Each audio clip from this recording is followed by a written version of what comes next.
That's right. Look, you're here again.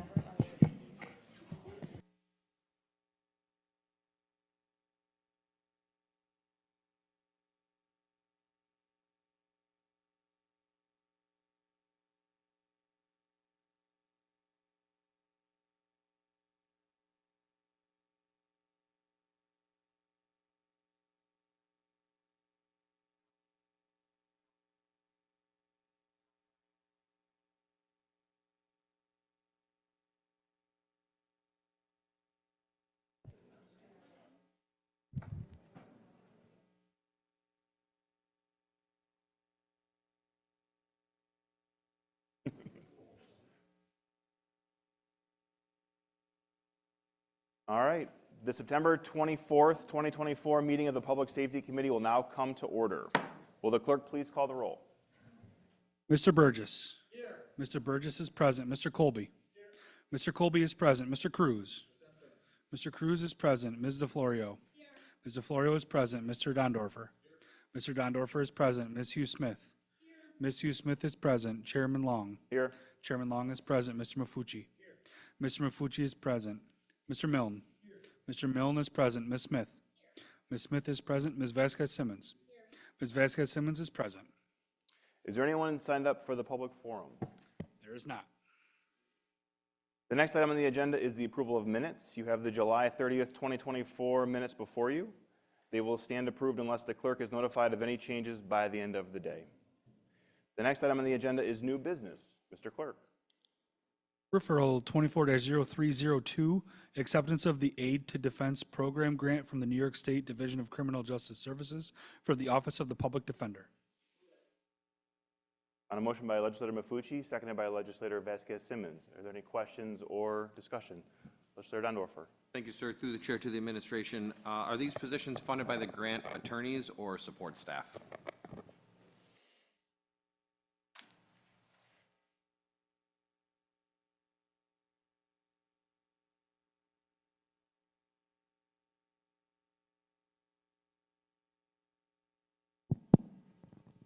Through the chair, those are attorney positions. And thank you. Through the chair to the administration, can we get the KPIs for this grant? Pardon? Can we get the KPIs for this grant? Apologize, I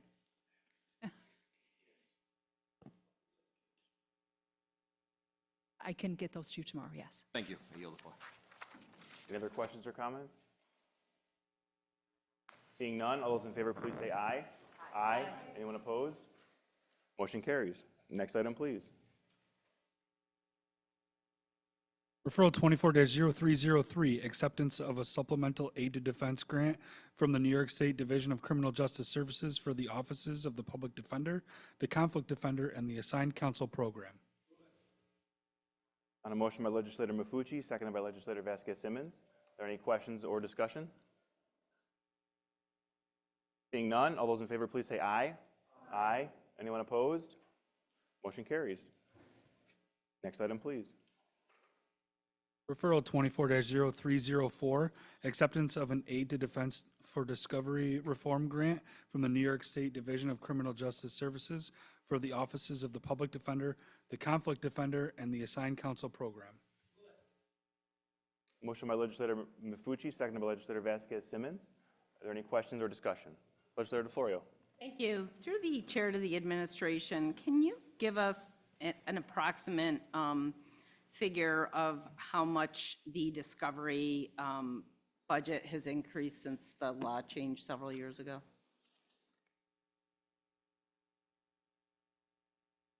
Through the chair, we have all three entities present. Okay. So I wouldn't be able to give one sum. If I understand your question, through the chair, you're asking how much have expenses increased in the office since the passage of the discovery statute? Correct. I wouldn't be able to provide a monetary amount at this point. I can indicate that we were required to bring on more staff in order to assist in processing discovery from the district attorney's office to the public defender's office.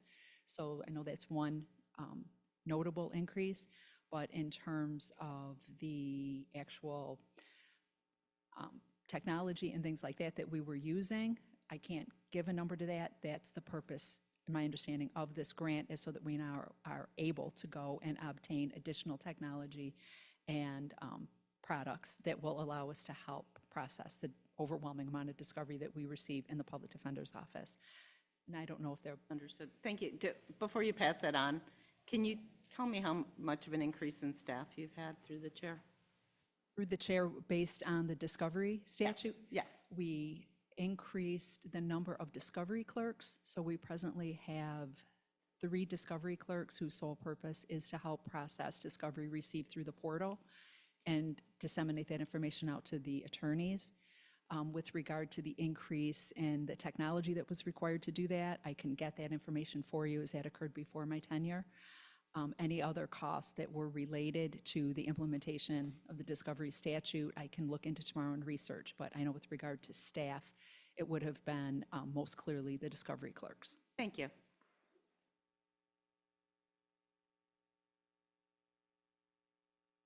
Good evening, Mark Funk, Assigned Council Administrator. Just an observation regarding the additional costs. In addition to the discovery reform, such things as the police agencies in the county using body-worn cameras has led to a great deal more time for the attorneys to review discovery. As an example, a simple case may have an hour, 2 hours, 4 hours of body cam footage that attorneys have to review. We are getting the discovery quicker than previously under the reform. So there are some instances where cases resolve, but our attorneys are billing the county more for review of discovery and cases that resolve quickly that wouldn't have happened in the past because we didn't have the discovery at that early stage of the proceedings. So there is a substantial amount of additional costs associated with the discovery reforms. Thank you. And that's, again, the purpose of this grant is to provide technology, maybe make things easier for the attorneys to review discovery, things of that sort, to cut down on the time and expense. Thank you.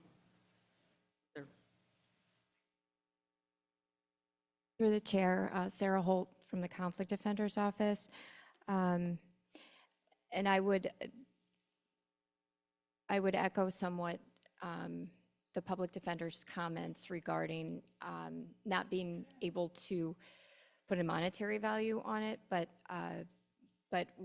the reality of what's happened in our office is that existing staff has been basically buried under the weight of discovery reform, and it has increased the amount of time having to be spent on each case. We had initially hired paralegals for the first time in our office right around the time discovery reform happened, and that became the majority of their job, although that was not why they were initially hired. So this additional funding will allow us to potentially increase that staff, to have a position such as Julie Sianka spoke about some discovery clerks and data officers to be able to look through that information that we receive and alleviate some of the burden that's currently on our existing attorneys. So sharing that burden. Some new technology that exists that we would like to be able to utilize as well, which has a significant cost associated with it, would actually make review of discovery more efficient and take some of that time that it's currently taking away from the attorneys and the paralegals. So, Thank you. And through the chair to the administration, just one additional follow-up question. I'm not sure who it should go to, but are you anticipating this as a one-time grant or a grant that you'll be able to apply for? A lot of the grants become something that just sort of baked into the budget as opposed to a one-time. The grant that's being approved tonight was actually in the 2023-2024 state budget. They have approved the same grant for the 2024-2025 state budget, and it is in the 5-year state plan forecasted budget for the next 5 years. Thank you. I yield. Are there any other questions or discussion? Seeing none, all those in favor, please say aye. Aye. Any opposed? Motion carries. Next item, please. Referral 24-0305, authorized contracts with Federal Engineering, Haggerty Consulting, and Mission Critical Partners for emergency management, public safety planning, and technical professional services. A motion by legislator Mafucci, seconded by legislator Vasquez Simmons. Are there any questions or discussion? Legislator Smith. Through the chair, why are these contracts tied together in one referral?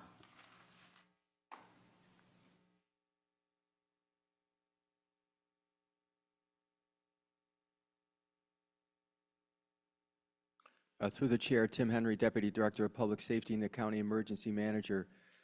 Specific to the question, we took an approach very similarly to what our Department of Environmental Services does when they have a need for similar projects, and instead of bidding out these projects individually, since there's going to be some synergy in the approach to it, as well as the potential duration of it, we modeled it after what we do in, let's say, some lift station construction or road constructions for DOT.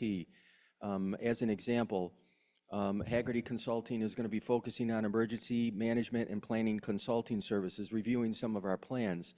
Our plans go across every entity of public safety, whether that's Fire Bureau, Emergency Management, 911, EMS Bureau. Public safety data analytics, what we found out is we've got tremendous new systems that have a lot of potential business intelligence out there, things that can help us make decisions. What we're lacking is the skill set to go in and analyze how we drill down on that massive data to inform all of our different public safety facing entities. Same thing with public safety communications and 911 consulting. So with Mission Critical Partners and Federal Engineering, it's a combination of we're looking at into the future, 5 to 10 years, what's the next gen of 911 look like? Well, we're waiting for the state to come and tell us what those standards need to be. However, we're getting into life cycle on our radio communication system and telephone systems that need to be kind of forward viewed, that are going to integrate with that. And to do those individually takes a lot of time from a contracting process. So we'd rather say, look, here's our needs across these different key questions and things we need to look at going forward. And these are our recommendations on the people that have come forward. It's no specific commitment to either one of them on a specific dollar amount. We have a cap on what we can spend over the period of these contracts, and we have the flexibility also to renew them up to 3 years depending on how these projects go. Thank you. And just follow-up question. Did any local companies respond to the RFP? Could you repeat the question, please? Absolutely. Through the chair, did any local companies respond to the RFP?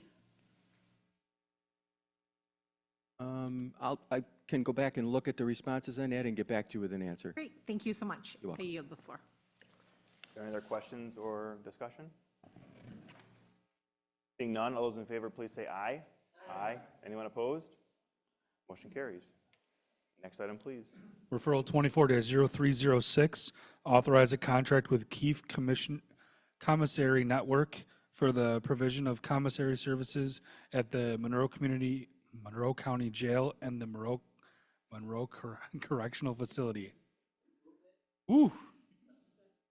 Motion by legislator Mafucci, seconded by legislator Vasquez Simmons. Are there any questions or comments? Legislator Mafucci. Thank you, Mr. Chairman. Through you to the administration.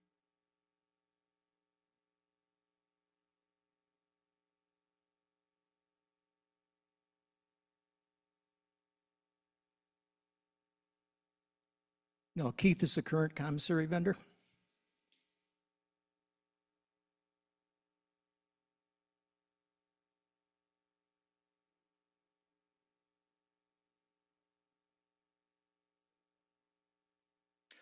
It's used for a variety of items that are for, I'm sorry, through the chair. It's used for a variety of items for inmate welfare. Some of the expenditures are religious programming, educational service, which includes currently an anger management program, mediation programming, art supplies and books for AA and NA, various counseling services. We fund certain items like basketballs, televisions, and earbuds for the tablets that the inmates are given free. It's also funded New York State non-driver ID and driver license applications for the inmate population, should they need them before release. And we fund a number of salaries for the Director of Alcohol and CD programming, as well as counselors and rehab counselors. Thank you very much for that You're very welcome. professional response. Appreciate it. Any other questions or discussion? Councilor Dondorfer. Through the chair to the administration, the referral says that there's no more than 40% of the gross sales.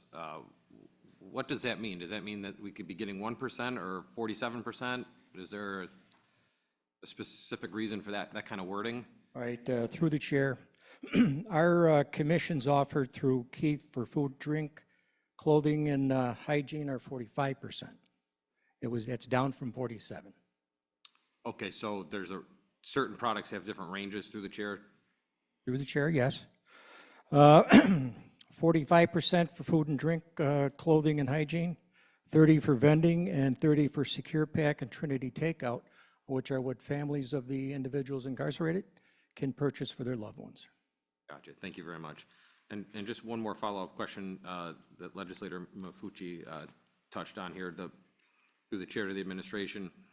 The purpose of the trust fund jail commissary commissions going into that, we provide them with the items that you listed out of that fund, so they get.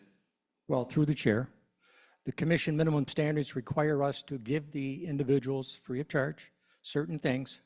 The expenditures at a commissary are over and above that we're not required to provide, that we do provide.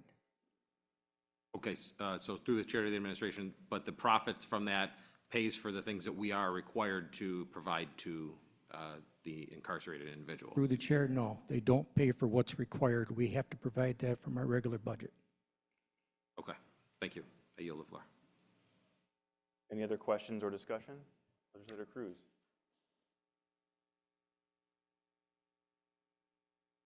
Started by Legislator Mafucci. It was mentioned, I don't know if I heard correctly, that some of the, one of the items that is used to fund, trust fund, programming. Through the chair, yes, that's correct. Can it be, what would religious programming, what? Through the chair, absolutely. The commission minimum standards require us to provide individuals access to religious counsel.